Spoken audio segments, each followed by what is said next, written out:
tally. I'm asking you what you... I sent her money, she sent me... Just a second. Now it's going to get difficult. This is Judy Justice. Jill Wyatt is suing her ex-boyfriend, John Moore, for the money he spent while she was in jail. Court come to order. All rise. Have a seat, please. Case 3046, Wyatt versus Moore. Thank you. Welcome. Miss Wyatt, how long were you and Mr. Moore in a relationship? We've known each other for about 18 years. Did you ever live together? On a couple of occasions. When was the last time you lived together? January, I believe, 2022. Were you living in a house or an apartment? It was a house. Was it a lease? Yes. Was the lease in your name, Mr. Moore's, or both? No. Apparently, it was an arrangement that he had with the person that he gave the money to. There was no paper. We're getting far off the field, but it's getting more interesting.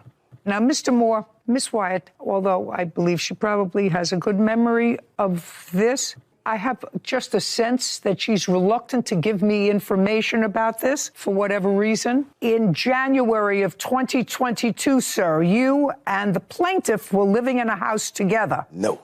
When were you living in a house together? We've never had a relationship. We've never lived together. When you say live together, I come over. I got a girlfriend I've been having for the whole time, so I've never lived with her. Do you remember the house she's talking about, yes, sir? Yes, I do. All right. The one she destroyed. I don't want you, just a second. I don't want you to play around with me. Okay, I'm not. Okay. Do you know the house she was talking about when the two of you were together some of the time in a house in January of 2022? That's a yes or a no? Still a no. Okay. So the house that she's talking about, you lived in alone? I lived in with my girlfriend, actually. Oh, just a second. Did Miss Wyatt ever come to stay in that house with you before you had your then current girlfriend? When I first got the apartment, Miss Wyatt was going to come. She didn't get along with the lady upstairs. She said she wouldn't come, destroyed the house, and left. Okay. Well, if she destroyed the house, then she was in the house. Just a second. Yes, ma'am. If she destroyed the house, then she was in the house. And if she didn't get along with the lady upstairs, she wouldn't know that unless she actually lived there, because she's not telepathic. Okay. So she was, in fact, there. I'm listening to what you're saying. I'm trying to understand what you're saying, man. What I'm saying is not difficult. She did, in fact, stay there with you for a while after you got this house. Okay. Not okay. No, I'm seeing where you're trying to go with that. I'm trying to see what you're establishing. Yes, she did stay there. I'm agreeing with you. That was me saying yes, ma'am. No. Taking a long time, but we're there. Okay. And then at some point, Miss Wyatt, you left there and you went into your own apartment? Yes. Okay, and where is your apartment? I moved into a trailer. That you were renting? Yes. I just want to know. I'm getting ahead of myself, but that's the trailer that he was supposed to pay rent on and utilities on when you went to jail? Yes, ma'am. So from 2020 until the time you went to jail for, what, 18 months? 78 weeks. Or, I'm sorry, 78 days. What did you go to jail for? In 2018, I received a, I'm sorry. Just a second. 2018, you had a conviction. Yes, I ended up serving the time in 2022 for theft. Correct. I stole Thanksgiving dinner, ma'am. Are you sure? It sounds like 78 days is a lot. Were you on probation first? Yes. Did you take a plea in that case? Yes. Okay. And as part of the plea, you were placed on probation? Correct. What was the crime that you pled guilty to? I want to understand this. What, was it petty theft? Was it grand larceny? What was it? No, it was retail fraud / shoplifting for $170. Okay. That's what it's. And you were placed on probation? Yes. Why was your probation violated? Because that clearly was why you went to jail for 78 days, not because of an old crime, but because you violated probation. I wasn't keeping in contact with my probation officer like I was supposed to. Okay. So this case is about the fact that you asked Mr. Moore, who you knew for a long time, to take care of your expenses, your bills, while you were incarcerated, and you gave him your phone. Yes. Your phone had the wherewithal, and he understood that because he acknowledges he used it to take money out of your bank account and pay bills, Correct. et cetera, with it. And you acknowledge that she gave you her phone for that purpose. She gave me her phone not to pay bills, but to give her commissary and to keep up with her stuff. Pay her bills, some to put in her commissary.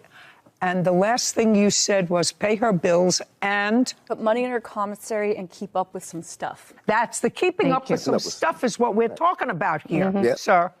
Keeping up with what stuff? Phone bill, Just a second. Go ahead. Now it's going to get difficult. Okay, I'm Do listening. you understand? I know you are, sir. Keeping up with other stuff. Phone bill. She bought a... Jump. I'm sorry, I'll wait till you What ask the else? question. Phone bill? She ended up buying a computer at that time. No, I'm asking you. So, no, I'm telling you, that came off the monies that was there. She was incarcerated. So as a lot of things just come off the phone as a bill, like... No, I'm asking you what you... What did I? What you were supposed to take care of. It was never etched out. And what I'm saying is she wanted me to stay at her house while she was gone. And that was a means for her to keep in touch with me or keep in contact. Okay, no. That's something that I didn't get out of this. So she wanted you to stay in her trailer, because she was living in a trailer at the time while she was incarcerated. Yep. Where had you been living? At my house. That's where I currently live now, with my girlfriend. With your girlfriend. She wanted you to stay in her trailer? Yeah. With your girlfriend? No. She wanted me to be there so she can keep up with me. That was a means of me having her phone and being in her car, and being another thing would be a way for her to keep up with me while she was incarcerated. And did you like that idea, Mr. Moore? Not Just really. a second. No. I mean, did your girlfriend like that idea? Not at all. So why didn't you say to her, I don't want your phone, and I don't want any responsibility. Shh, listen to me. I'm living with my girlfriend. We're not an item anymore, and I don't want that tie because my girlfriend knew that I was staying sometimes in your trailer and not being home. That wouldn't be a good thing. So I'm not going to take your phone. Find somebody. Who are you? Andrew Porter. I'm her son. You're her son. Mm-hmm. Is there anything wrong with you? No. Do you talk to your mother? Yeah. Yes. Do you work? Yes. Yeah. So your mother could have given you her phone and said, pay the bills. Yes, yeah. Yeah, right? Yes. You can stand next to your mother. It's getting more fascinating by the moment. Jill Wyatt claims her ex-boyfriend, John Moore, misused money she gave him while she was in jail.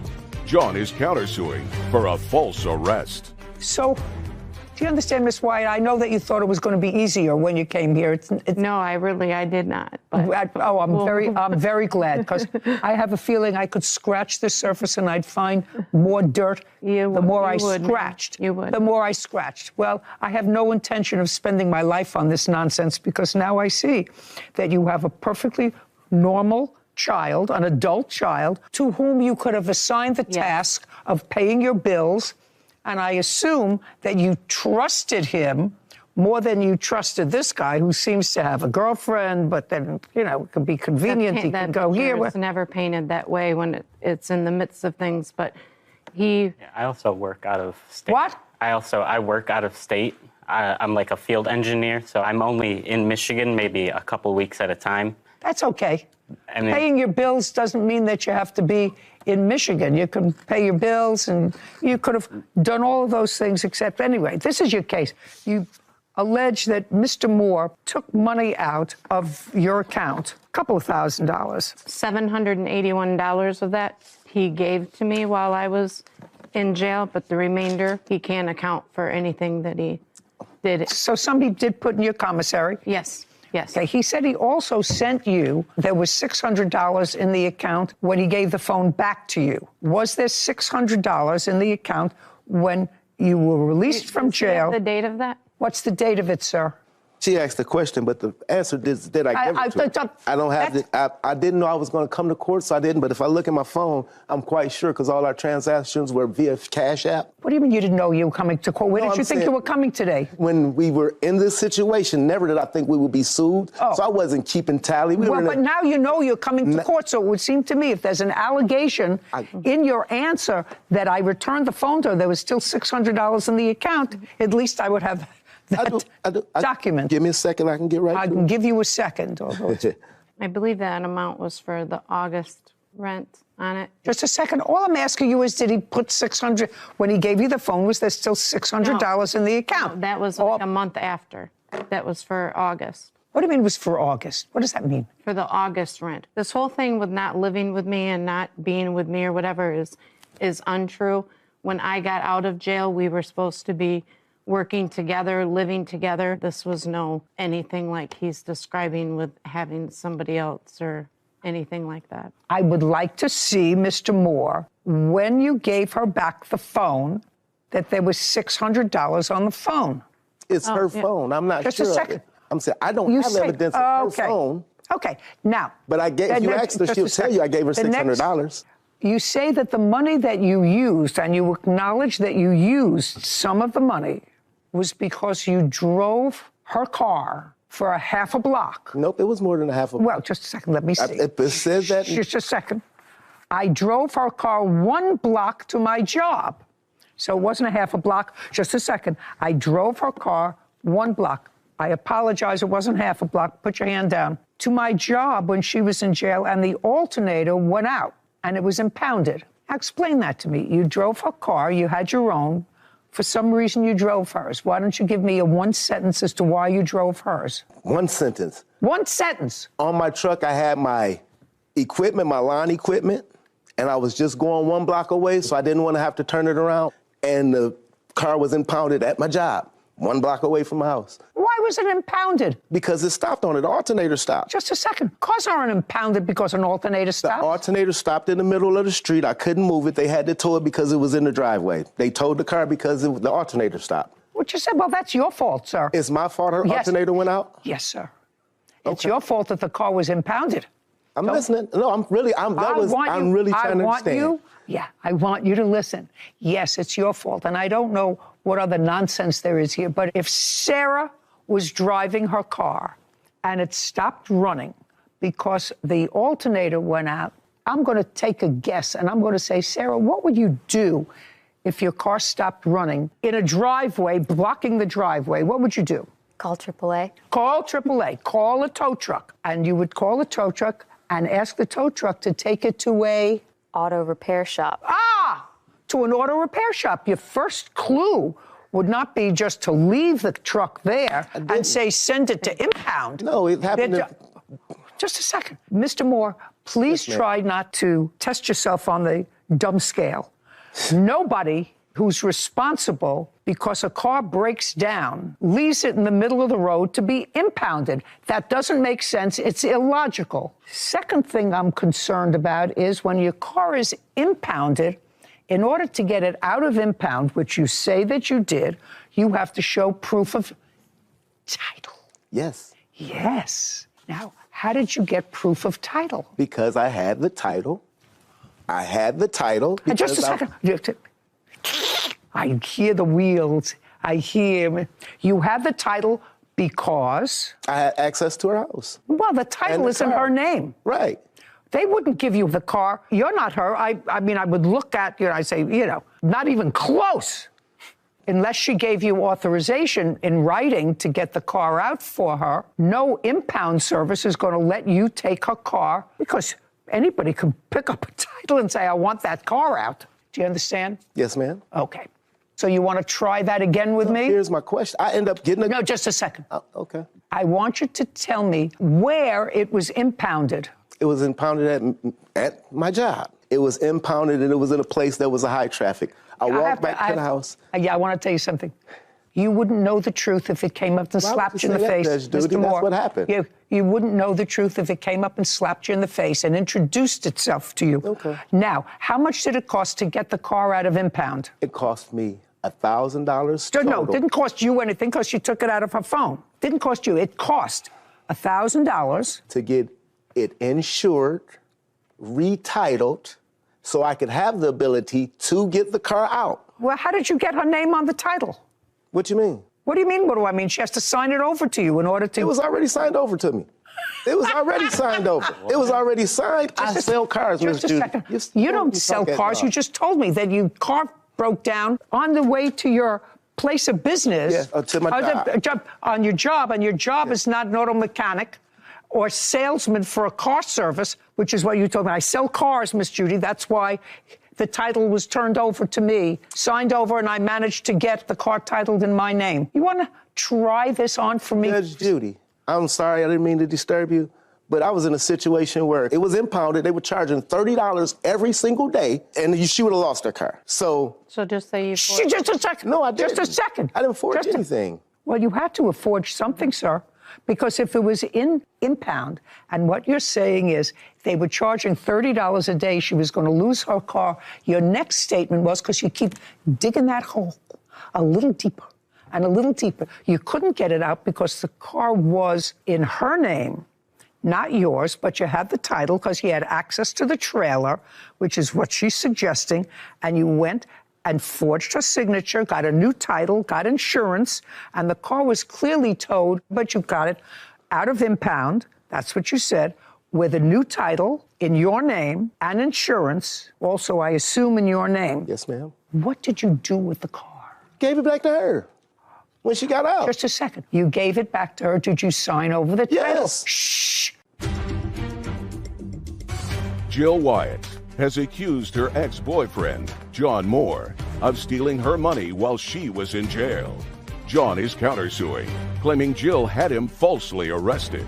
Now, did you sign over the title to her? I signed over everything to her because she sold the car since then. Oh, did you sell the car?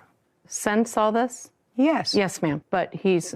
I'm what? He's what? I had to go through police department and the sheriff's department and threaten him in order to get my title back. He would not give me back my title. Not at all. Do you have any truth. proof of that? Any proof of? That you had to go through the police department, sheriff's department, or anything else in order to get your title back? Do you have any proof of that at all? I don't have any proof of that, ma'am. Okay. So it was $1,000 for impound that he took out of your account. Correct. That's $1,000. No. And Okay. did you take out $1,000 from her account to get it out of impound? Well, you just said. Show me that you paid $1,000 to get it out of impound. I can't show it to you because all the paperwork was in the car. Did you pay impound by credit card or paid cash? It by cash. Cash. Then you would have taken cash out I had from. a job, Judge Judy. I made You're so full of baloney, sir. I did have a job, Judge Judy. You're so How's that full of baloney. Okay, $1,000. Okay. Next, you say in your answer, Mr. Moore, that you paid for it. You paid for it out of her money. You say in your answer you paid for it out of her money. Judy, that's kind of going back and forth. Listen. We've split money back and forth. If I give you a copy of our Cash App, it's the exact same money back and forth over the last couple of years. I sent her money, she sent me. Just a second. So, why would she do that, sir, if you have a girlfriend? I'm Why would you do monogamously that if you- challenged. Shh, listen. Why would you do that back and forth if what you said to me earlier was, I don't know what she's talking about.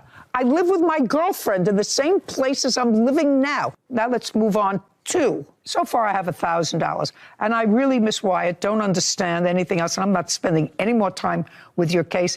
That's the person who should have been taking care of your business, Yes. not this nonsense. Yes. Not this nonsense, because I'm I not exactly believe- I sure know whether I'm that. getting the whole story from this side either. All right, now you have a counterclaim. Your counterclaim is for $2,000 for having you falsely arrested. Yes, ma'am. Let us move on with falsely arrested. After she gets out of jail, according to what I read, the two of you are kaput. No. Well, okay, here we go. We're going to go back to your answer and your counterclaim, sir. I'm going to read you what I said. On February 13th, I went out to a few bars to have a good time. Jill was at a different bar, but came and met me where I was at. Upon arrival, you're not paying attention. Yes, I am listening to you. Upon arrival, Jill started to pressure me to leave with her. I reminded her that we were no longer an item, and I didn't want to leave. She was making a scene, so we went outside to finish our conversation. That's your counterclaim. Now, pick it up from there. That's what you wrote. Try to I wasn't remember. going anywhere. Okay. And then she told me, I'll show you. But you told me this thing's, Judge Judy, if it's not accurate, would you want me to let you go ahead? Because I didn't write that. I signed it to them. They told me I'd be able to explain this to you as we're doing this here. I stopped and said, hell no, that didn't happen. No, we didn't fight. It wasn't one block. They said, you'll get a chance to explain that to the judge. Yeah, well, you shouldn't listen to anybody else. So when you sign a document that says, I Blash we Moore, weren't idle. being We didn't duly live sworn, together. deposes and says that this is accurate. We didn't live together. We still knew Would each you other. mind telling me what happened in the bar on February 13th? She told me she was going to get me locked up for domestic violence because I had assaulted her. I had not assaulted her. I told her whatever, and I walked back into the bar, sat down, the police pulled up, and they said, sir, would you come step outside? Excuse me. They said, would you come step outside? I stepped outside. They said, put your hands behind your back. We're locking you up for domestic violence. May I please have a copy of your complaint? I can give you all this, what I have from... Don't give me all that you have. So you saying the complaint, I was arrested on the spot. There was a disposition in that case. Yes, they dismissed it. Okay. This is all complaint to the disposition.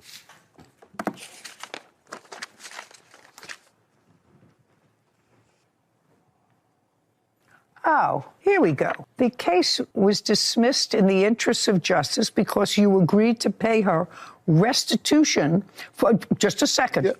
That's what you agreed to pay her restitution in the amount of $246, which I assume represents the broken eyeglasses that she says that you broke. This says receipt of restitution monies. Same case. I, John Moore, state that I have delivered a check in the amount of $246 to the Calhoun County Prosecutor's Office. It is my understanding that this check represents the amount of restitution that is owed to the victim, according to the agreement entered into by the defendant. So you paid restitution. Excuse me. Judge, Just I'm trying to, if you say something, I want to just clarify. a second. Go ahead. Did you Just sign tell me this? when I can talk. Did you sign this? Yes, ma'am. Then you're cooked. So if it's over. I got a question for you. No, If I don't answer pay your for- questions. If I get off of work, I've been in this court case 5 times in a row. It cost me $200 and some to come to court, and they said we'll dismiss all charges. There'll be no charges at all if you agree to pay $250. I've paid $800 coming to court. So Right. why wouldn't I just say, hey, here, I'll pay you the money, and then try to sue you for false arrest? Because I never heard, where's the glasses at? Right. Now, Where's the picture of the glasses? The police arrested me on the spot. Mr. Moore, like a perennial victim, I really feel sorry like for that. you. Your counterclaim's dismissed. So if I'm Just a getting sec, arrested Mr. for Moore, doing anything, why wouldn't I pay it's dismissed. $250 to Judgment not for have the to go to plaintiff court? in the amount of $1,000. Your counterclaim's dismissed. I am finished with this case Have a good- permanently. Thank you. Have a great day. This court is adjourned. It went just like I thought it would be. I'm pleased with the results. She mad I don't want to deal with her anymore. My guards are up now. Hey, she wanted to get her day in court. I can leave with it. Not ask anybody for help. She the one was locked up for. I've never been locked up for stealing. She was locked up for stealing. That's the thief. The pot calling the kettle black. Just to be careful who you trust. There was a great line from the defendant out there. I don't think anyone caught it. But when you asked, how is it possible that you could live with the plaintiff and have your girlfriend and all at the same time? How's that possible? And then he moved on to something else and continued rambling. But he said, Miss Judy, I'm monogamously challenged. I'm monogamously challenged. And I heard it and I started laughing and I saw no one else made any sort of reaction. And I said, I must have been the only one that heard that, or I misheard that. But I'm pretty sure that was his excuse. It's a great line, and it's true. Yeah, it seemed very true in that case. I have a feeling there's a lot more there. Yeah. But it was A lot more dirt to scratch a lot more through, there, I'm sure. but enough. Oh. That's a funny line. Monogamously challenged. Cecilia Morrow is suing her ex-boyfriend, Saeed Rodriguez, for stolen property and assault. Court come to order. All rise. Have a seat, please. Hello, Judge. Case 3100, Moreau versus Rodriguez. Thank you. You're welcome. Ms. Moreau, you and Mr. Rodriguez met. You began a friendship. Could you give the dog to your witness, please? You met the defendant at your place where you were both working, became friends. Shortly thereafter, you began dating, and in May of last year, you moved in together. Yes. Did you move into your apartment, to his apartment, or was it an apartment that you got together as a couple? Yes, we got it together. Who was on the lease? It was both of us. In October of the same year, 4 or 5 months later, you broke up. Yes. And your lawsuit is about what happened at the breakup and as a result of the breakup. According to your complaint, in October, the day that you, in fact, broke up, you had a fight with Mr. Rodriguez. He put his hands on you. He assaulted you. You left the house. And when you left the house, you left and went and stayed with your parents. Yes. You claim that Mr. Rodriguez has some property that belongs to you Yes. in the house, and that the assault that took place was serious enough that you should be compensated for it, despite the fact that there was no police involvement in this, correct? Yes, ma'am. And there were no hospital records or no doctor's records. Yes, ma'am. Because you didn't go to the hospital or seek any medical care, correct? Yes. Okay. The defendant says that there was an argument. You did, in fact, break up. After you broke up, you came to his house, and there was an argument, and you did, in fact, assault him. He denies that he assaulted you at all at the beginning of October when you broke up. And he says that when you left, you agreed that he could keep the 2 corgis that you had together in the apartment. This is one of them. And that was in October. And sometime in December, this is his complaint, you called and said, could you take the dogs for 2 days? He said, okay, because there was a threat, and you haven't returned the dogs. He would like the corgis back. Correct? Correct. Now, this is one of the corgis. Where's the other? He was too big to fit on the plane. He's at home. Okay, so when were the corgis purchased? Her I got of March of last year, and the other one, Chip, I got in June of last year. So you had one when you and the defendant moved in together? Yes. Is that correct? Correct. Is this the one you had when you moved in together? Yes. So all the dogs were purchased after you lived together? Yes. Who were the dogs purchased from? Her I got from Petland in Frisco, and the boy he found on Craigslist. He found the dog because you wanted a second dog? Yes. Who paid for the dog at Petland? I did. Is that correct? That's correct. Is the dog registered? Yeah. And that's this dog? Yes. Sir, this is part of your complaint. You want this dog back. Yes, ma'am. You neither purchased the dog, correct? Correct. The dog is not registered in your name, correct? Correct. Why would you think I would give you this dog? Because the entirety of our relationship since we bought Fatty, I was the one taking care of her in the mornings. I would wake up 6 in the morning or whatever time it was, take her out, whether it was freezing cold, hot, raining. Who cares? And Who cares? of course, but also I have here pictures where she, once after the breakup, she was stating that she can't keep the dog. The dog's not worth the money. If you have statements that suggest that she gave you the dog, I'll read them. But on its face, the fact that you walk the dog in the morning or in the afternoon or at night has no relevance to this whatsoever. Well, I have the messages where she's saying that the dog is, not worth anything. I need to get rid of her. She's bad. She's telling me to come pick her up. May I see those, please? Yes, Your Honor. Here you go.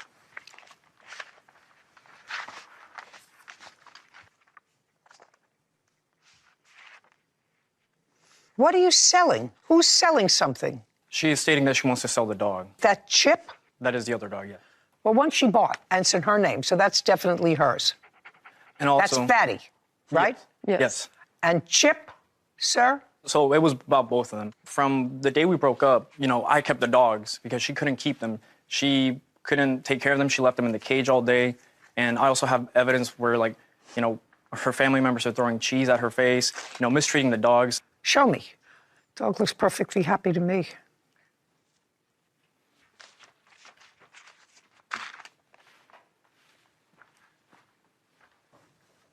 Oh, you can press play.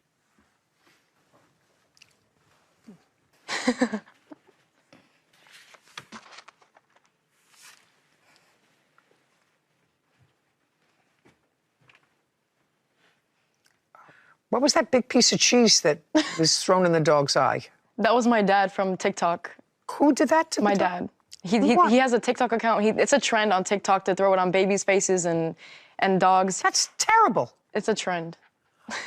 It's stupid. Yeah, it's a stupid trend. I didn't partake in it, but Why would I leave this dog in a house with a stupid person who takes out that stupidity on an animal to put a thing up on TikTok?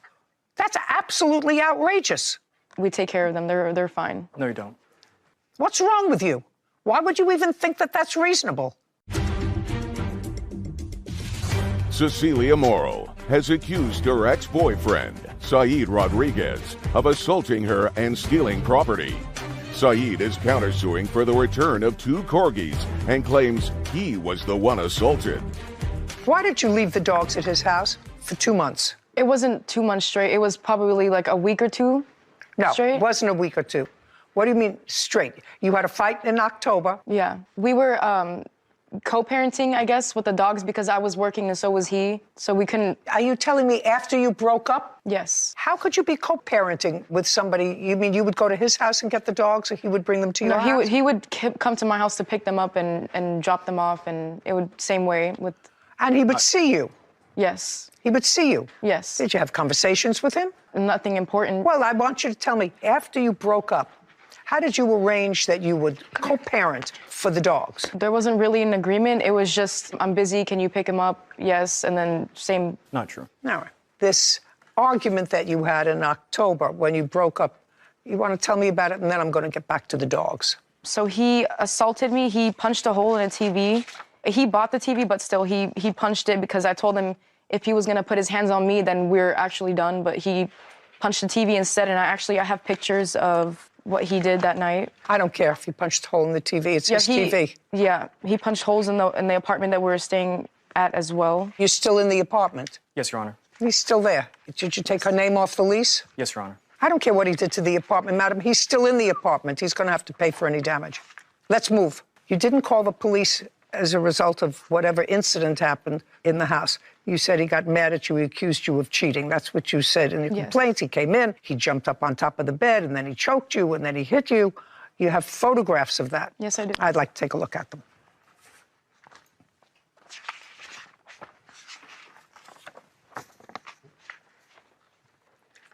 I'm just going to take this. I don't know what this is from. Clearly shows that something happened in her mouth. I'm not exactly sure what. She has 2 marks that she's showing me. Now, did you hit her in the mouth? No, Your Honor. You tell me in your own words what happened the night that she came home and you accused her of cheating. So the night that she came home, I told her, I'm like, what are you doing? Where did you go? She starts trying to make up excuses. I show her messages. I'm like, okay, you're lying to me.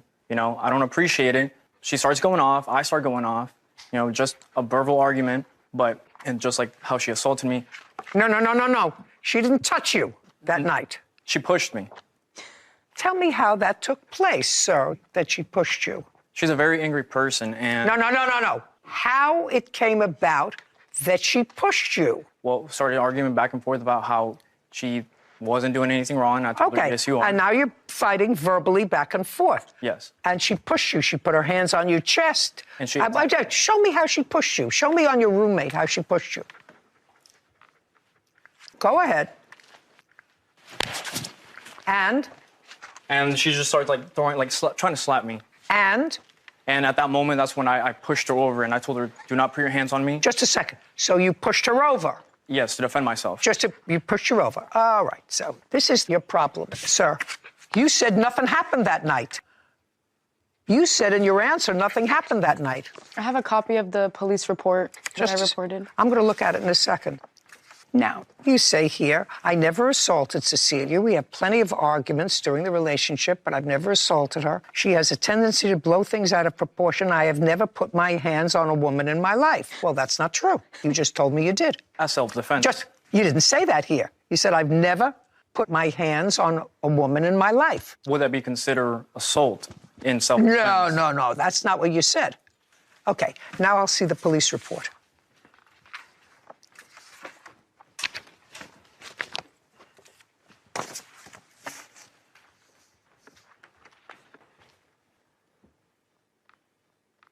Okay, so what you did is you came home after you were drinking for the night. That's what you told the police, that you had a night of drinking and you had a fight. He wanted to know where you were. She said the argument became physical.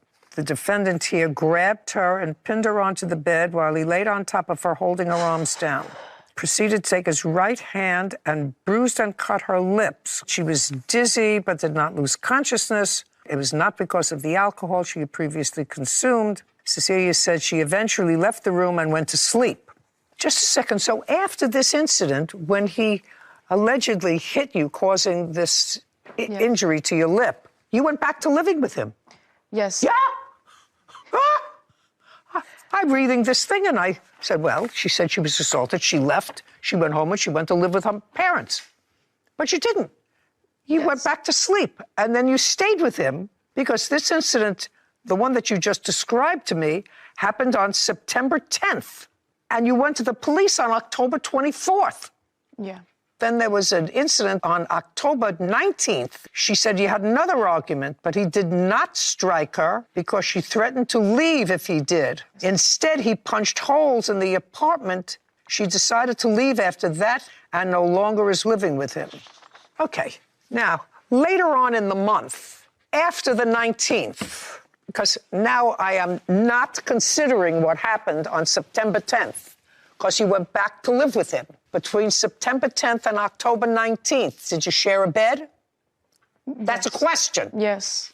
Every day? No. 4 days a week? No. 5 days a week? You were living together until the 19th of October. Yes. Where did you live? Well, we had couches as well as a bed, so we weren't always sleeping together. That's not true. You know, I don't believe you. Okay, good. So I'm not even considering the 10th of September. Later on, there was an incident where he says you assaulted him. You came to his house where he was living now. You were living at your parents' house, right? Yes. And you came to the house. What date was that? It was like 2 or 3 days after the breakup. Was the breakup in October? Yes, Your Honor. It was October 12th. October 12th. Got it. You tell me what happened on October 12th. Did you go to his house? I can't remember. She was living with me. She was living with you? Until that day, October 12th. I moved out October 31st. I was still living with him on that incident that happened on October 12th. We broke up, and that's when he punched the... I have pictures right here when he punched. I heard punching the hole in the wall. I'm not interested. He still lives there. He's going to have to fix the hole in the wall. No, I'm saying that's why we broke up, because I told him if he put his hands on me, then... But he punched the TV instead. Now we're talking about his allegation that you assaulted him. I did not touch him. That is false. That's your counterclaim that you have. Then I have to figure out what to do with these dogs. So I have pictures and I have messages where... I want to know when it happened and where. Let me show you. No, I want you to tell me. When did it happen and where? It was a day or two after I had left, which might have been October 14th or 15th. And she was upset because I had already picked up Fatty because she asked me to. She texted me, I want my stuff back. I want the dog back. And I told her, I was like, no, if you already filed the lawsuit against me, let's just go about it the legal way. I told her, do not show up at my house, which I clearly have messages where I state not to show up. And in those messages, she threatens to murder me, find me, and kill me. At that moment, I told her, if you do not leave, I will call the cops. And in that second, she lashed out, grabbed my neck, and scratched my whole neck and my shoulder. And that's... What date was that? So October 14th or 15th. And then you went to the police on October 24th for the first time? Yes. Is that correct? Yes. Okay. Can I see your photographs, please?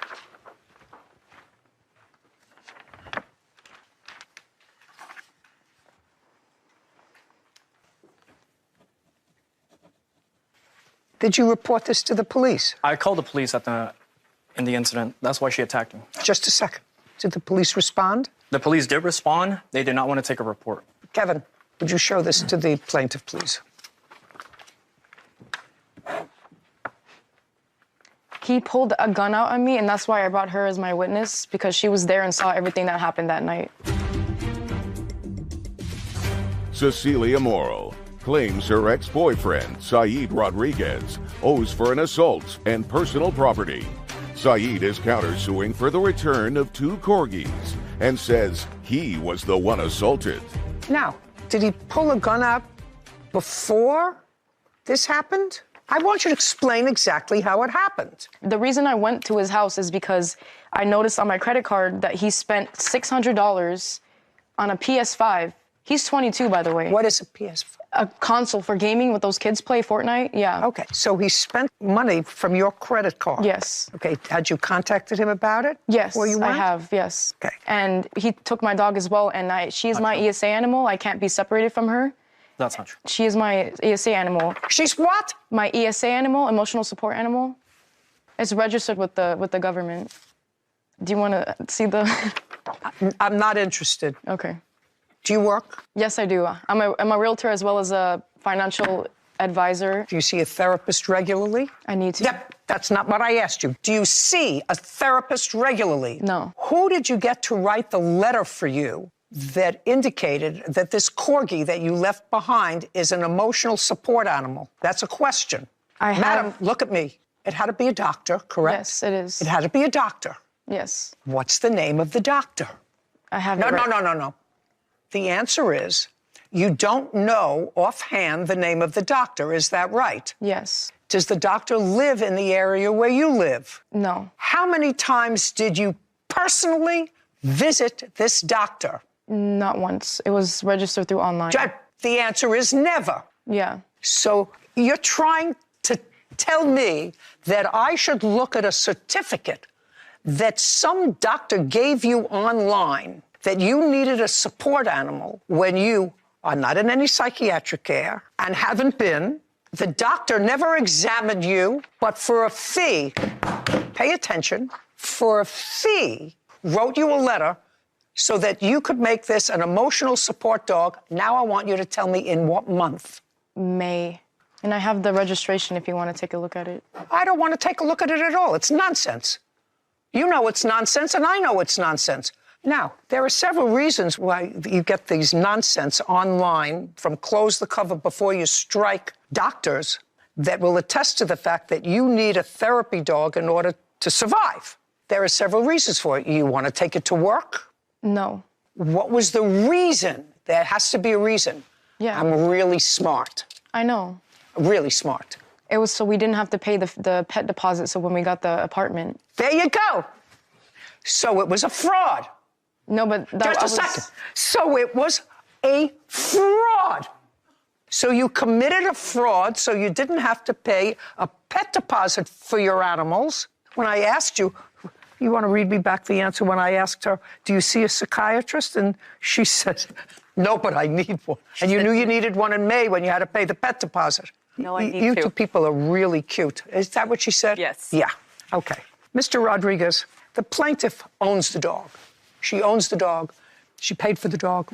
It's registered in her name. The fact that you were a good caretaker, I can't help you with that. The dog looks as if it's in pretty good shape. Believe me, if the dog didn't look as if it was in pretty good shape, somehow I would find a way. But right now, the dog looks as if it's in pretty good shape. I'm directing the plaintiff, however, that in the event that she has to remove the dogs from her parents' house where she's living, that she's precluded from selling them or giving them away until she gives you an opportunity to take them. I'm also directing you, because I assume you live with your parents, and I assume your father's going to be watching this, or I would tell him when I got home that the judge called you a moron. I will. You can tell him that. I will. And I suggest to you that if you want to own a pet, I've had pets all my life, you have to protect your pet from morons. Yes. Whether they be little children who are morons or adults who have nothing better to do than to make TikTok videos using somebody else as a fall person. Frightening. As far as the assaults are concerned, I find that you both assaulted each other on 2 different days. There's no question in my mind that you assaulted him, and there's no question in my mind that as a result of her pushing you, and you have a temper because I know that you broke some of the things in your apartment, that you did, in fact, do something in her mouth. It didn't remove her teeth, but clearly, whatever you did to her face caused her lip to hit her tooth, which caused it to have a bruise on it. Anything else that I have to consider? Yes, all the furniture that I left at the apartment. Did you have a moving company come and move stuff for you? That's either a yes or a no. Yes. I read the papers. You Yes. did. On what date did you have a moving company come? It was November 1st. When you hired the moving company, did you give them a list of things to move? Yes. And did they move the list of the things that you gave them to move? Yes. Correct? And they moved them. Yes. So that part of your case is dismissed. It's over. She's keeping the dogs. And we're done here. Case is dismissed. This court is adjourned. That's what happens when you get in narcissistic relationships. People manipulate you. I was with him since I was 15. I'm 19 now. Honestly, I was pretty upset with the outcome of the dogs. I haven't talked to him in months. This is the first time I've seen him in forever. She kept coming back. I mean, I don't like him. I don't want him ever. done means done, man. What's done is done. I was so surprised when I found out that she was only 19. Not a real stable place in your life to be getting a dog, and let alone 2, when you're not settled. You know, I think that's so unfair for dog owners when they're not settled. And, you know, it's just unfortunate. There's an immaturity. Yeah. I think what you're saying to me is there's an immaturity. Problem is when you're immature, you don't realize that it's a mistake because an immature person is making a mature judgment. What I actually found, I mean, it was stupid. It wasn't as if did something horrendous to the dog, but frightened the dog by throwing this square of cheese at its eye. Well, I've seen the trend, and it actually did start on babies, throwing slices of cheese on babies' heads in high chairs. What is happening to the world? Yeah. What's happening Too if much somebody time on thinks their that hands. that's funny Yeah. to startle a baby or to startle a creature in order to make somebody else laugh? Yeah. You know, the world we live in today. If morons want to do that, let them stick a broomstick someplace and take a TikTok picture of it on themselves. Yeah. On themselves. I'm with Why you. choose some other living creature? I don't understand that. I'm with you. I would build more jails. You, sir, you had a big fight because you weren't paying rent. She got crazy, punched me in the face, and I fell in the chair into the glass. She started picking up the glass and stabbing me with it. That's not true. He has pictures, bleeding. I was trying to grab the chair. Before or after you stabbed him with the glass? The chair actually collided with the mirror, and the mirror broke. I don't believe a word of that. This is Judy Justice. DeAndre Benton is suing his former roommate, Chauncey Rayford, for personal belongings, lost wages, and an assault. Court come to order. All rise. Have a seat, please. Hello, Judge. Case 3119, Benton versus Rayford. Thank you. You're welcome. Mr. Benton, it is your claim that the defendant who rented a room in her home to you Yes, ma'am. assaulted you, disposed of your property, Correct. and because of all the turmoil, you missed time at work. Yes, ma'am. You want $7,500. Yes. That's what you're asking for. Defendant says that you assaulted her. She had lost wages. She had pain and suffering as a result of this assault, which I assume took place on the same day. Yes. Correct. Okay. How did you find the room in Miss Rayford's home? It was on a roommate app, like Roomster, to be exact. On what date did you find the ad? June 15th, And where was it located? Atlanta, Georgia, 30311. So that was in June. And you looked at the room? Yes, ma'am. And what was the rent? It was negotiated to be $750. $750 a month. Yes, ma'am. What kind of work were you doing then? I was working fast food at the moment. When did you move in? July 15th. July 15th. 15th, yes, ma'am. And how much rent did you pay for the month of July? This full amount, $750. I paid $250 to hold the room and $509 for the remaining balance. In the month of August, tell me what rent you paid her and when. I did give her. Look at me. Be very careful with me. I want you to be very careful with me. How much rent did you give her in the month of August? I didn't give her anything. How much rent did you give her in September? She wasn't there. How much rent did you pay anyone in September? I paid her a portion of the rent. What do you mean a portion of the rent? It was my understanding that you owned this home. Yes, No, Your she Honor. didn't That own is the correct. Just a second. She didn't own the home. To my knowledge, she wasn't even supposed to be renting out the home to have rooms. Just a second. I'm just asking you, you're now living in somebody's house. And you agreed to pay $750 a month rent. Is a yes. Yes. And you paid no rent Well, that for was the month of August. That was because when I did come into the home on the 31st, I moved in on the 15th like I communicated to you. On the 30th, my belongings was outside the home. I had to sleep outside like an animal. Okay. What about in September? You were still in the home in September. Yeah, I was still in the home in September She going was through the still same in? issue. Just a second. You were it was- still, you're not going to talk over me. You were still in the home in September. Not That's a yes. Yes. You were still in the home in September. And how much rent did you pay in September? I paid her $500 in Just a September. second. In September, you paid her $500. Yes. Okay. October. Nothing was paid. After that, you paid no rent. No. Okay. Where are you living now? I live with a friend now. That's a lie. That's a lie. We just checked. Yeah, I do. Okay. I used Well, just to a second. before I moved. Just a second. Stupid is not here, sir. Pretty aware. of that. Stupid is not here.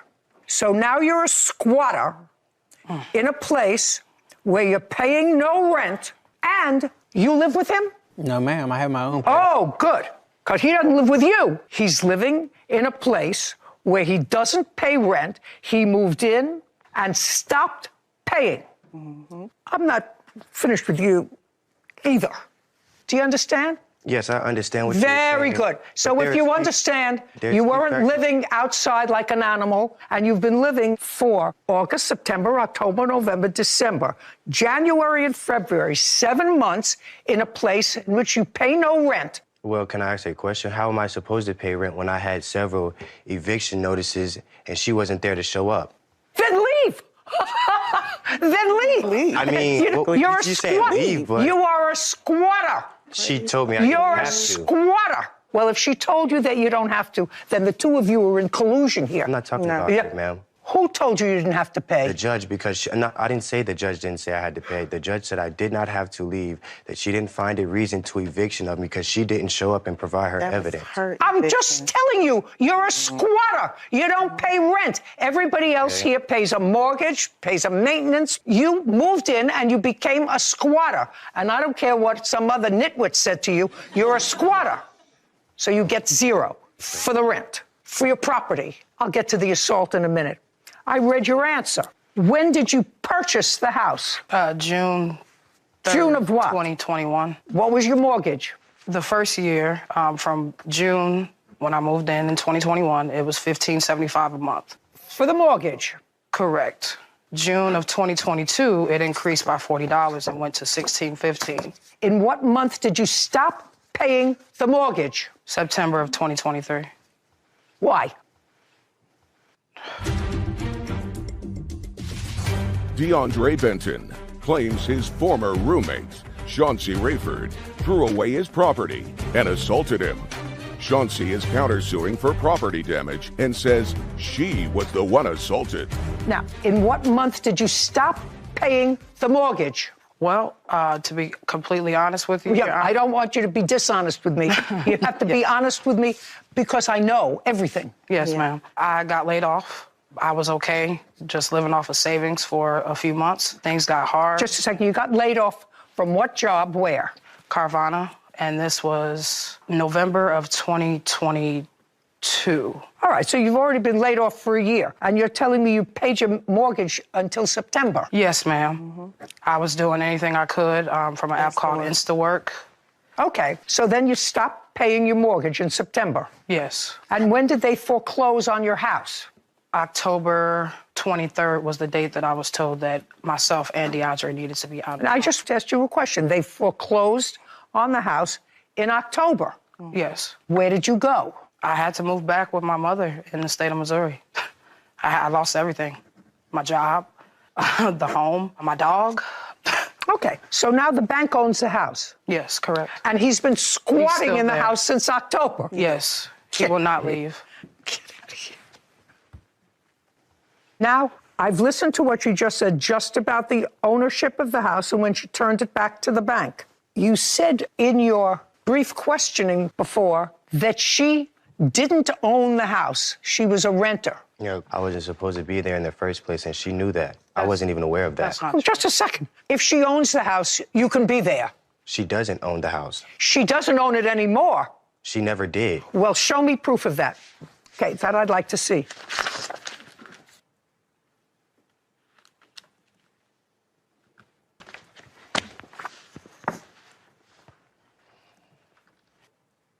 Were you renting with an option to buy? Yes, ma'am, with the option. Oh, I got it now. He's absolutely right. You were not the owner of the house. You were a renter, and you had an option to buy. Correct. And I was going to do so. Judge, shoulda, woulda, coulda. You two people actually deserve each other. Because what you suggest in your papers is that you ran into hard times and you let the bank take the house. Well, you didn't let the bank do anything because you didn't own the house. You were a renter and you stopped paying rent. Isn't that right? That is correct. Right. So, as far as I'm concerned, you both deserve each other. I don't know who you're not paying rent to. Somebody owns this house. And they've been probably trying to get you out of the house for a very, very long time. The person that owned the home came to the home and said she was already far behind before I even moved in. That's the whole reason why Who I came. cares? What are you doing in a place where you're not paying rent? You're not supposed to be there. You're a squatter. Do I look like a squatter? You are one. You live in a place that's not yours. You're not paying rent. You're a squatter. Yeah, for people that don't try to pay rent. At least I was trying to pay the rent. Every Listen, other time I try to make a baby every once in a while, but I'm 81 years old. It doesn't happen. All right, I want to hear something about this assault that happened when you were both living in this place that belonged to somebody else, and neither one of you was paying rent. She was paying. Who are you? I'm her witness. Were you there when this assault Yes, took place? I was. Okay, then I'll hear you after I hear them. Now, what is the date of this alleged October assault? 10th. October 10th. Yes, ma'am. And you were still living there, not paying rent as of September and October. She was still living there. Yes, ma'am. Tell me what happened. So I came outside out of my room. She was already being aggressive about the non-paying rent. And I've already been trying to be communicative with her. Not I true. said, hey. I don't want to hear you. I'm not speaking, Your Honor. Who is? Me. I'm sorry. Out. Okay. Then you're done. This way. That way. Out. Lord.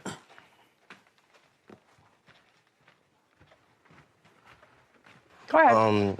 Basically, Now, I don't want to hear basically. I want to hear, to the best of your recollection, on October 10th, 2023, you were both in the house. You were in your room. she got crazy. Basically, long story short, she got crazy. I tried to come inside the house and sit in a chair. The lady pulled the chair from me. I have the pictures and everything of it. Pulled the chair from me. Punched Which me. lady? This one right here. Pulled the chair out from under you, tried to sit down. Yes, ma'am. And? Pulled the chair out from me, punched me in the face, and I fell in the chair into the glass. She started picking up the glass and stabbing me with it. And? And I had to call the ambulance. The police came. It took 45 minutes. May I see the police report, please?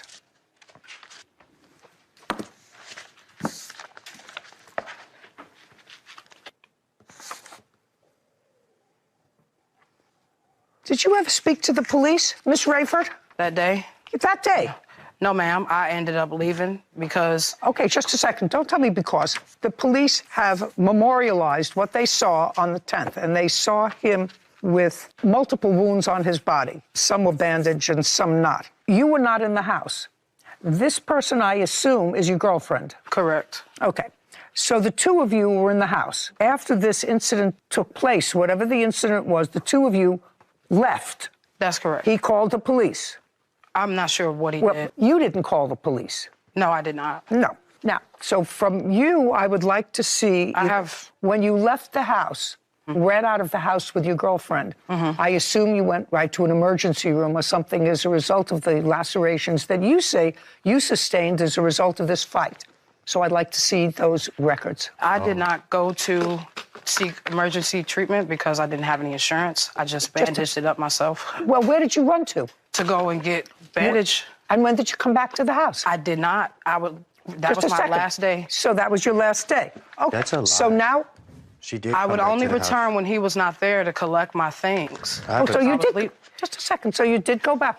I have a feeling I was right. He would not be there when I would return. I have text messages of me asking my neighbor to let me know when he's not there as well. I have photos. I'm going to look at both your photos, and then you're going to tell me your version of what happened. Yes. Because there's no question that he was injured, because the police memorialized that. I assume he has photographs as well. Now, I want you to tell me your version of what happened. I was working from home. He was already up that morning, and he was the one being loud. He was sitting at my workstation, and I kept asking him politely to move so that I could go ahead and start working.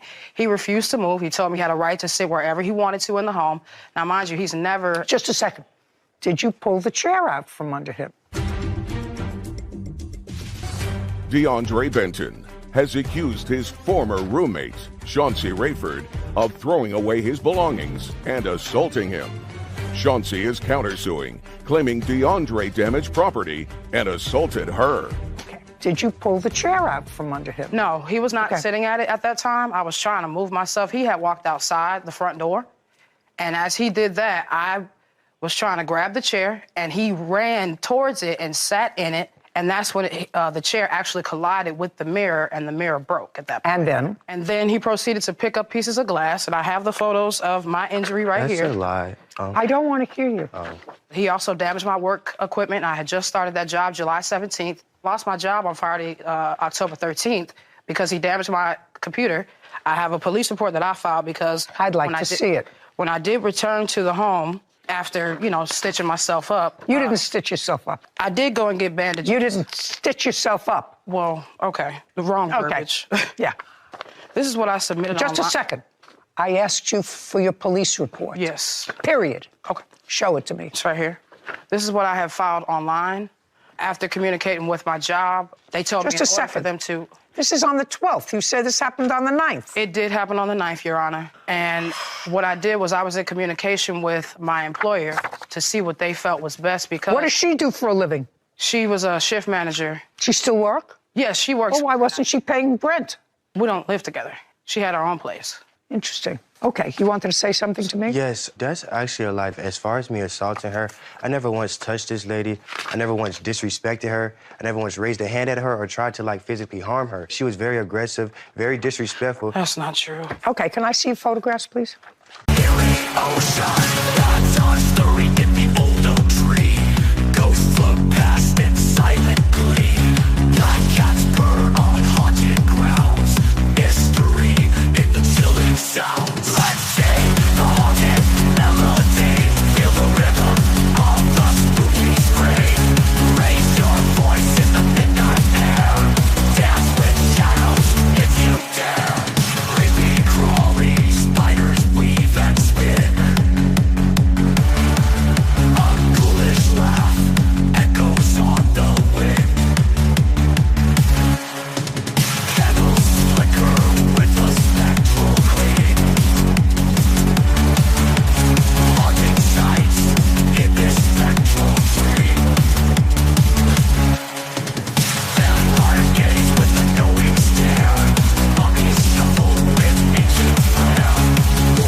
This isn't sitting well with me. This was supposed to be easy. I don't have my truck or my money. Like, how does that work?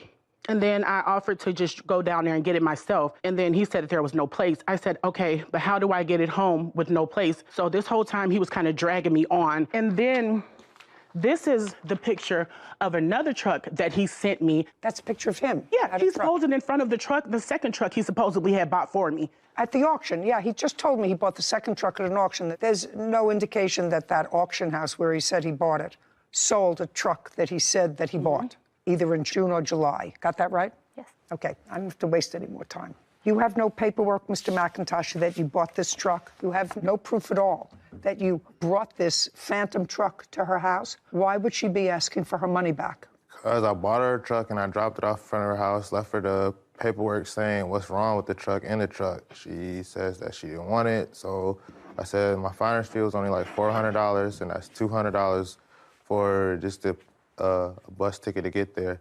She can sell the truck and get her money back. That's what I told her. $2,700, judgment for the plaintiff. Thank you very much. This court is adjourned.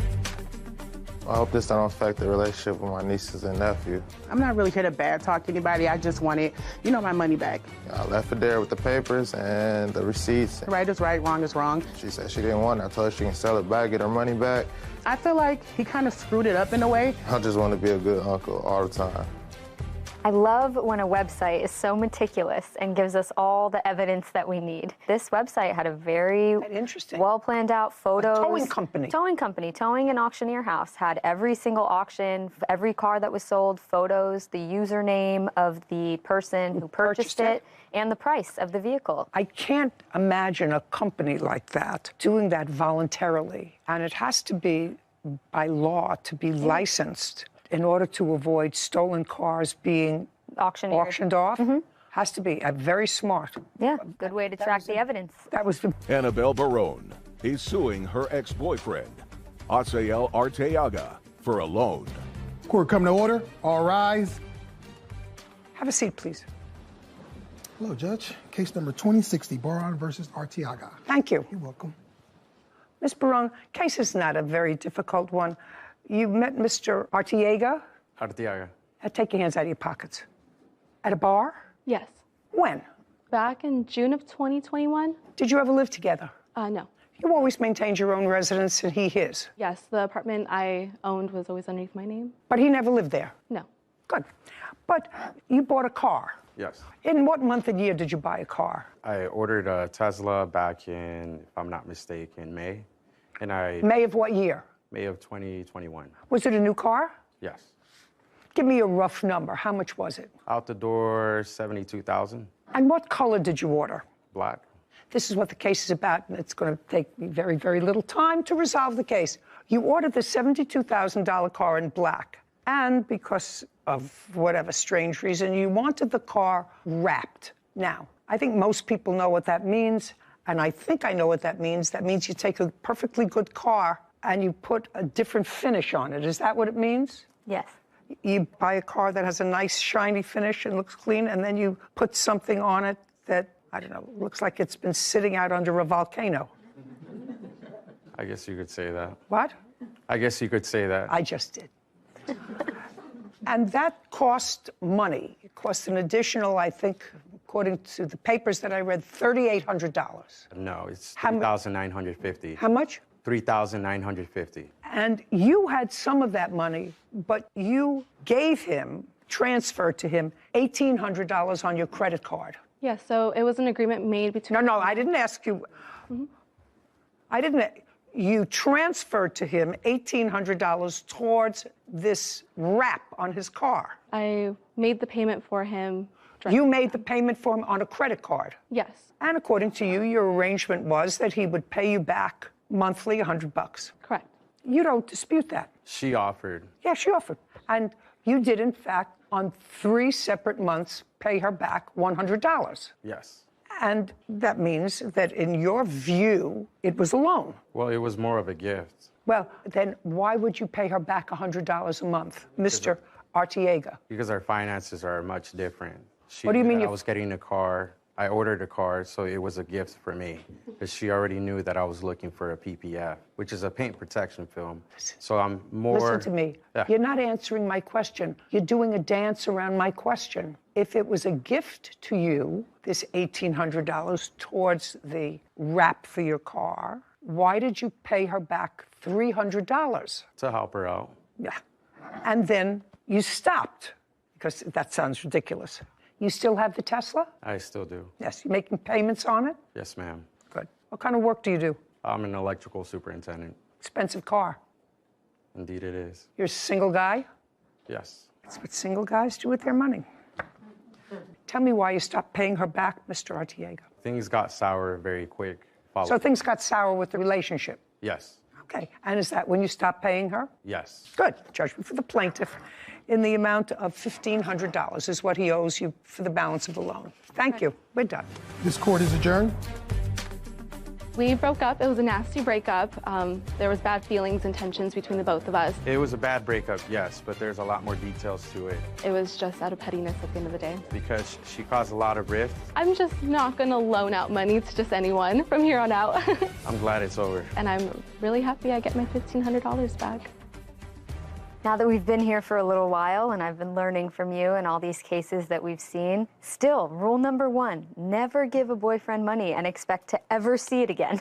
You will never see it again. It gets messy, it gets entangled, and we see it time and time again. So it's just hits even harder at home. Have you noticed, Sarah, that it's probably 80-20 that women give money to boyfriends? At least what we've seen here, yes.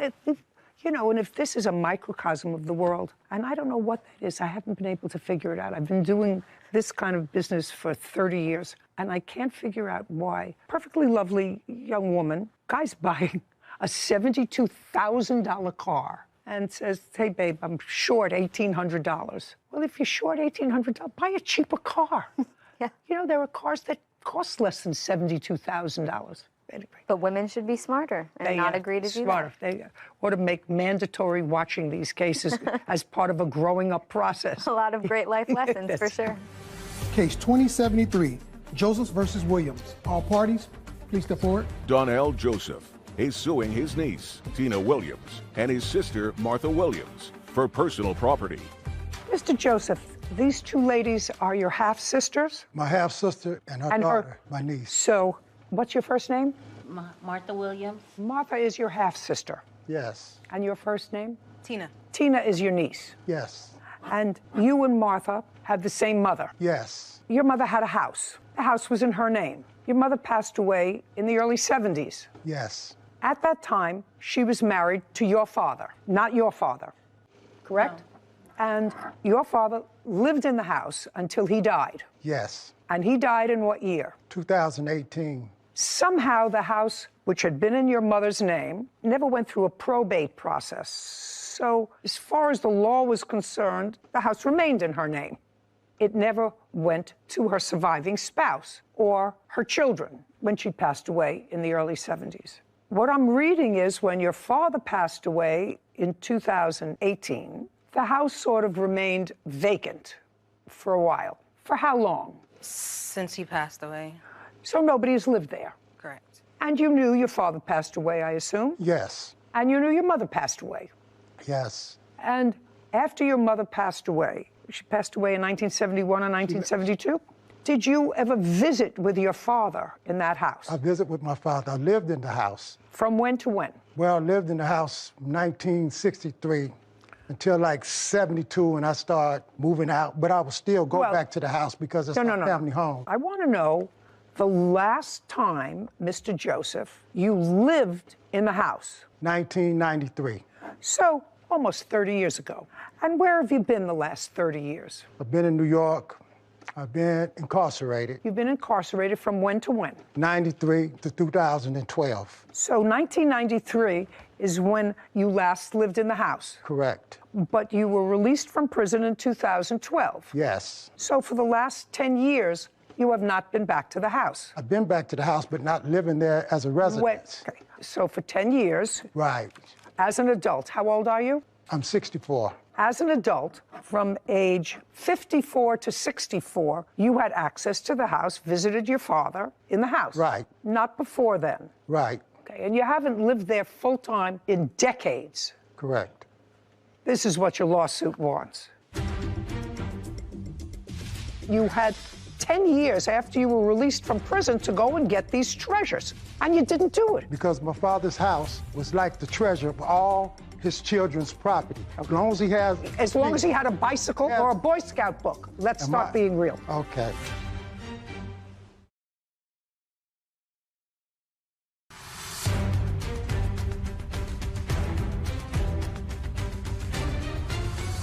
Donnell Joseph claims his niece, Tina Williams, and his sister, Martha Williams, threw away his personal belongings.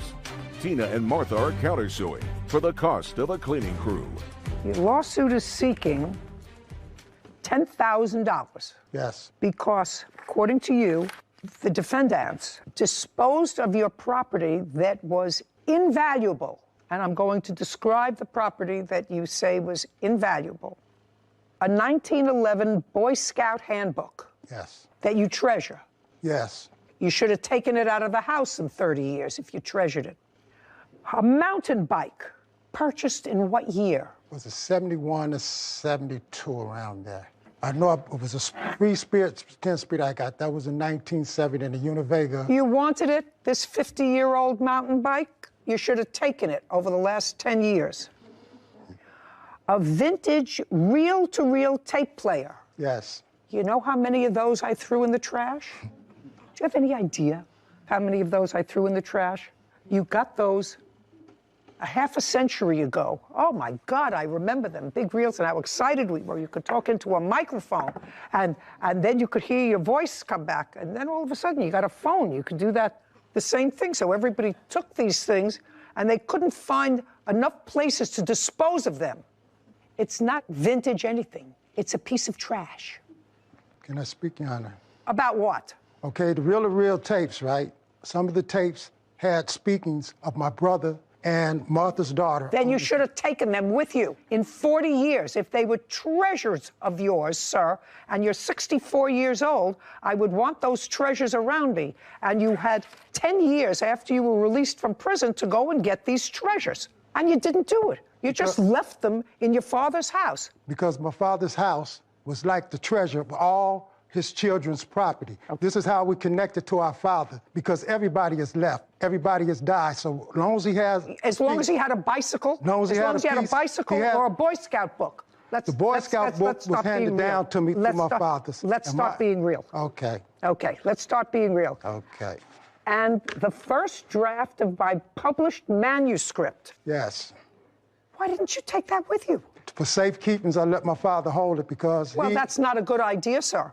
How old was your father when he passed away? He was 88, but my father's mind was sharp as a tack. He kept everything. If you wanted it, your father passed in 2018, is that what you're telling me? I couldn't get nothing out of the house, so... I don't know whether you could or whether you couldn't. When did you make just a second. When did you make an effort to remove your forget about the bike, forget about reel-to-reel tape recorder, forget about the nonsense. Your manuscript. When did you write this manuscript? I wrote it over a couple of years. It's the first draft of this book. It's the first draft of that book? This book. Well, now you have the book. But I needed to draft it because the other draft I'm working on the second book that goes along with this book, I don't have certain notes and things that I had. It doesn't exist anymore. Yes, it doesn't. It doesn't exist anymore.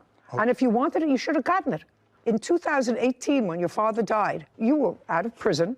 Where were you living? I was living in New York. And where did your father live? He lived in Los Angeles. Between 2012 and 2018, how many trips did you make to visit with your father? About 3. And when did you publish that book? 2015. So you published that book during your father's lifetime? Yes. And if you needed the manuscript, you came to visit your father. A manuscript, it's this big. That's how big a manuscript is. Yes. Where were you living in New York? In Albany. You have your own apartment or your own home? House. Do you own or rent? Own. When did you purchase it? My wife, we bought it together. It was in 2009. So you're married? Yes. Have children? No. So you and your wife purchased a house in 2009. How much did you pay for the house? $109,000. Are you still living there? Yes. So you had plenty of room in the house. You had plenty of room for a manuscript, tapes, a manuscript that you were working on. You weren't working on the manuscript long distance. What I'm telling you, Mr. Joseph, is the things that you're suing for are nonsense. Okay. If things that you wanted, that a grown-up man, 64 years old, gets if he wants them, it's not that you're homeless, you have a home that you purchased. You went to visit your father 3 times, anything of value. We're not talking about furniture and antiques and a grandfather clock. We're talking about things that can fit in a tissue box. Yes. You put them in your suitcase and take them with you if they're valuable. I couldn't visit California before that because of the conditions of my parole. So the times that I could go, I can go out there, and I had to have... You told me you went out there 3 times. Yes. When your father was alive. When I had permission to go. So I couldn't, after my father passed away, I couldn't go in the house because that would violate the probate thing. So I had permission to go into the house. You're not understanding me, Mr. Joseph. Okay. You're not understanding me. You went there 3 times after you were out of prison, after you had a home, after you were married. When you went there with a suitcase, don't tell me violating your parole unless you told me that. And in the suitcase should have been, when you returned from California to New York, small things of value that you say were invaluable to you, including a manuscript. Forget the bicycle. Forget the tape-to-tape reel recorder. The tapes that you say were precious to you, if they belong to you, put them in a suitcase. So there's a lot more about this that I don't quite understand. There's a lot about this that I don't quite understand. When your father passed away, who got the house? The house is... Your father passed away. What happened to the house? The house is still in probate. Oh, So during the probate thing, I had to have permission to take anything out of the house. Forget, I'm telling you, I've answered your lawsuit, sir. Okay. I've answered your lawsuit. Thank you. That you're a 64-year-old man, and if something that could fit in a tissue box was that precious to you when you visited your father and you had a home, you would have taken it with you when you left. Certain things I couldn't take. This is not a tea dance. The property has lost this, but I lost a sister in this process. He said he was... And it makes no difference of how this goes. I lost a sister. This isn't the probate court. So I would suggest that you all take a deep breath and say, whatever it is, let it be finished.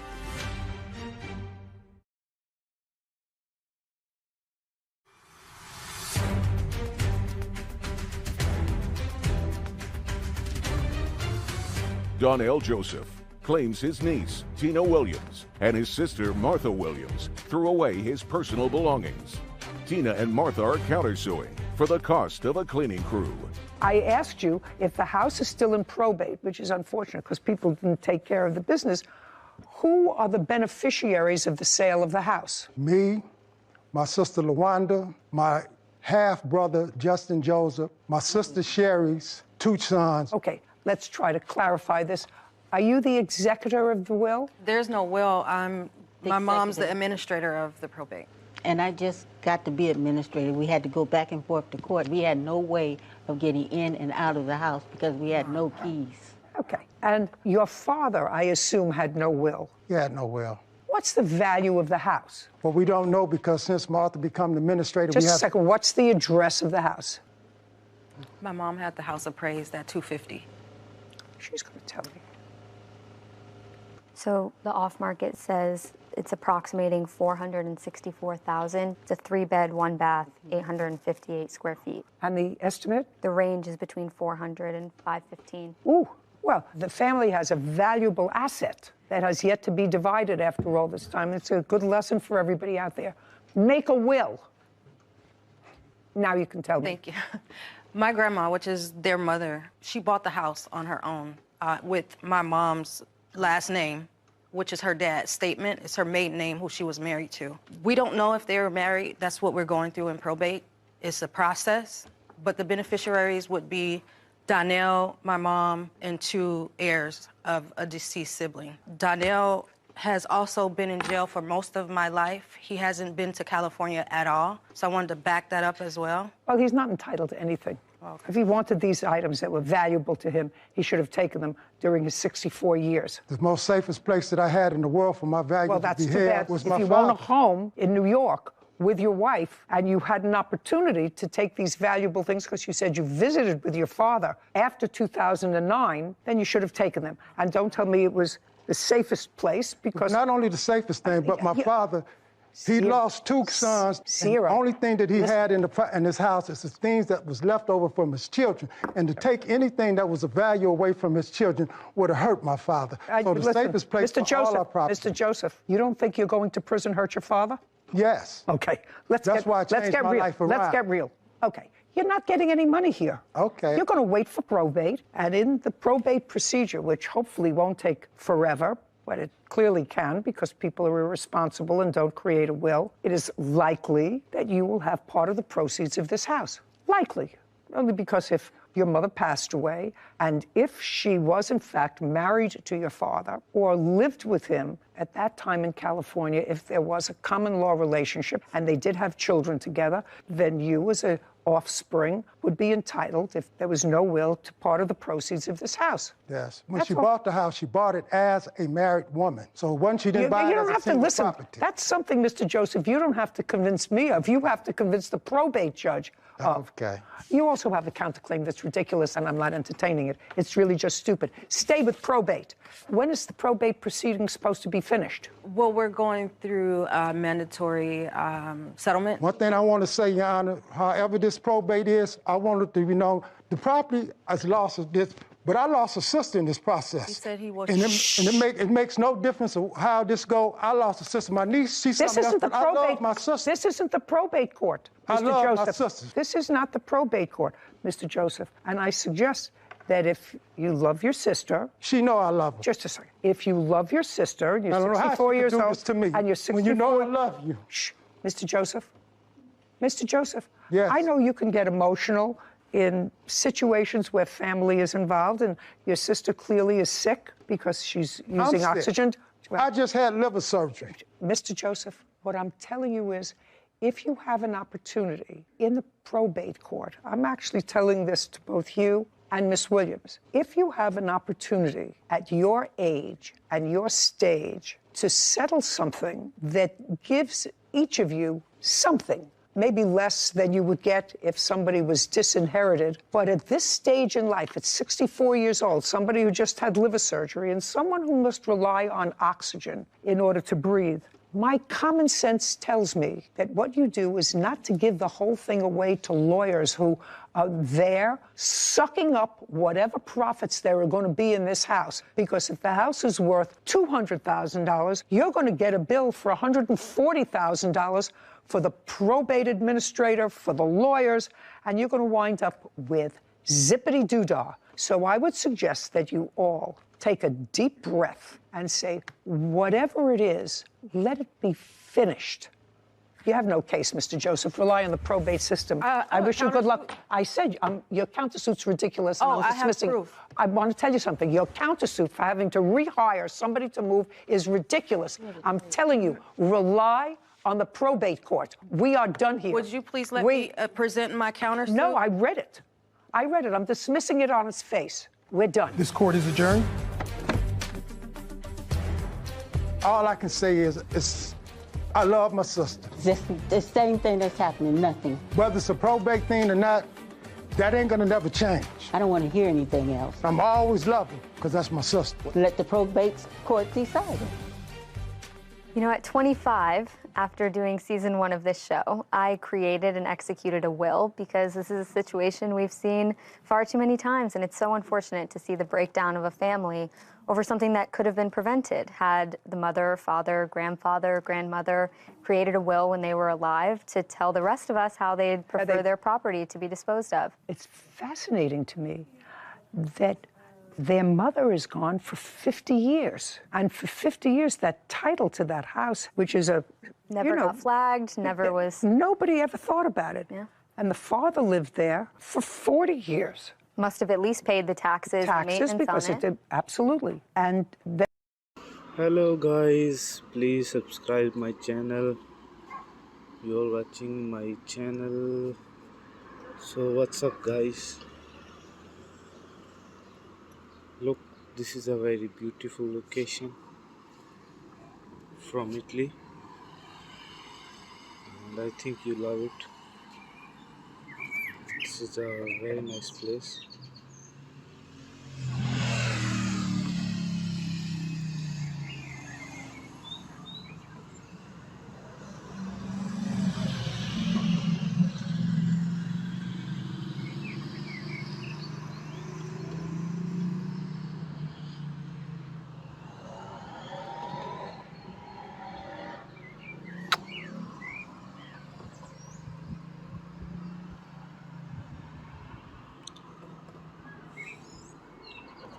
This is the way, all of the way. I'm never gonna stop going.